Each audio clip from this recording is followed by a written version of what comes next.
የሰሙኑ ለአዝማሪዎች የተገረዱ ጅብ ከሄደ ውሻ ጮኸ ለሚለውን አባባል መልስ ሊሆን የሚችል የተለቀቀ አልበም ነበርና ያ አልበም ላይ አስተያየት የሰጠ የሃይማኖት አባት ነበረ።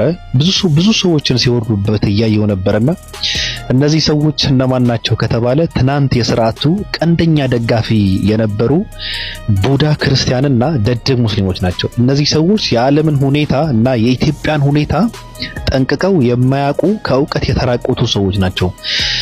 ለናንተ ማለት የምፈልገው ኡስታዝ ያሲን ኑሩ እናንተ እንደምትሉትና እንደምታስቡት ሳይሆን እምነትን በስነ ምግባር ዕውቀትን በድርጊት እንዲሁም ዜግነትን በኃላፊነት አቀናጅቶ የያዘ ለብዙዎች አርአያ መሆን የቻለ ዘመናዊና ባለራዕይ መምህር ነው።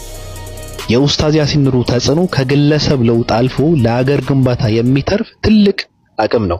ብዙዎች ዝምታን በሚመርጡባቸው ወሳኝ ሀገራዊ ጉዳዮች ላይ ኡስታዝ ያሲን ኑሩ ያለው የመናገር ድፍረት የሚደነቅ ነው። የህዝብን ብሶትና ችግር በጨዋነትና በስልጣኔ ለባለስልጣናት የሚያደርስበት መንገድ መምህርነት ከመስጂድና ከቤተ ክርስቲያን አጥር በላይ መሻገር እንዳለበት በተግባር ያሳየ ሰው ነው።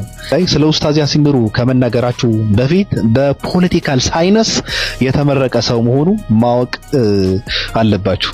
ተስፋ በመቁረጥና በጭንቀት በተሞላ ድባብ ውስጥ የሚገኘውን ወጣት የኡስታዝ ያሲን ኑሩ ትምህርቶች ሁሌም መፍትሄ አመልካችና መንፈስን የሚያድሱ ሰው ከትናንትና ስህተቱ ይልቅ ለነገው ማንነቱ እንዲጨነቅ የሚያደርግ የስነ ልቦና ጥንካሬን የሚገነባበት ጥበብ ያለው ሰው ነው።